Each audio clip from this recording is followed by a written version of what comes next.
2011. gada 29. aprīlī norisinājās Rīgas skolēnu domes 10. kongress. Kongresā piedalījās skolēnu domes prezidenti un domes aktīvisti.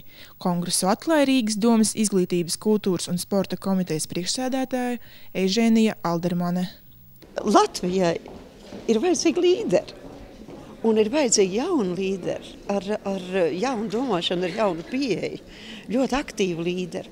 Un ja nebūtu tādu jauniešu, ja nebūtu šo skolu izglītības iestāžu pašpārvalžu, kur gan rastos šie līderi?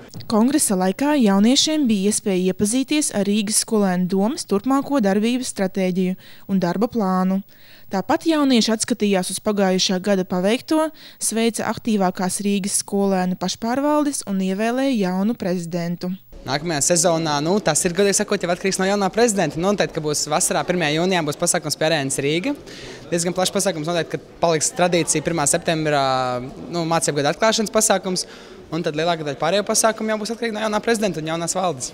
Šī gada kongress ir īpašs, jo tas iezīmē Rīgas skolēnu domes pastāvēšanas 10. gada dienu. Savas pastāvēšanas laikā skolēnu domē darbojās vairāk kā 600 skolēni.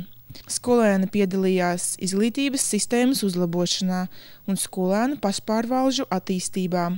Tika veicināta Rīgas un citu reģionu sadraudzība.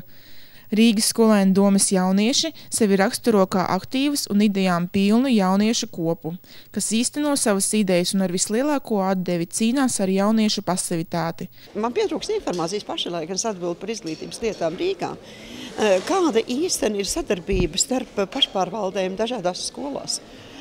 Kādi varbūt ir jauniešu ierosinājumi grozīt to vai citu tiesību aktu, kur viņi redz, ka tās lietas absolūti neiet?